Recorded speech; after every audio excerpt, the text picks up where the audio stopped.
ভুটানের বিপক্ষে বাংলাদেশের সব চাওয়াই পূরণ হয়েছে। জয়ের পাশাপাশি হামজা চৌধুরীর গোল সবকিছু যেন এক একটা সাফল্য বাংলাদেশের জন্য। শুরু থেকে স্বাগতিক বাংলাদেশ ভুটানকে চাপে রাখছিল। নামে ভারে এগিয়ে থাকা বাংলাদেশ দল তার পরিচয় মাঠে দিয়ে যাচ্ছিল। ভুটান ম্যাচে খুব একটা সুবিধা করে উঠতে পারছিল না।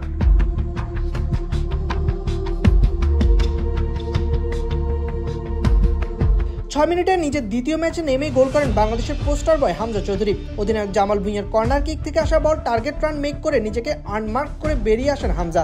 এরপর ঠিকঠাক হেডে এক এবং তাতেই গোল। 30 মিনিটে দ্বিতীয় গোল পেতে পারত বাংলাদেশ, তবে জামাল ভুঁইয়ার শটে জোর থাকলে বল ঠিক ছিল না, ফলে গোল পোস্টের পাশ দিয়ে চলে যায়। 36 মিনিটে আবারও সুযোগ হাতছাড়া করেন জামাল ভুঁইয়া। মাঠের ডান দিক থেকে তাজউদ্দিনের ক্রসে একেবারে ফাঁকা থাকা জামাল ভুঁইয়া পেয়ে যান, তবে বল পেয়েও শট করলেও ভুটানের ডিফেন্ডার ব্লকে আটকে দেন। পরবর্তীতে আর গোল না হলে 1-0 এগিয়ে থেকে প্রথমার্ধ শেষ করে বাংলাদেশ দল।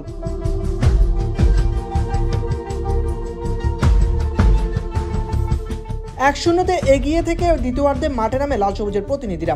ম্যাচের দ্বিতীয়ার্ধের শুরুতে ভুটানের গোল পোস্ট কাঁপিয়ে দেন সোহেল রানা। বক্সের বাইরে থেকে ডান পায়ের বল রিসিভ করে বাম পায়ে দুর্দান্ত এক শট নেন সোহেল।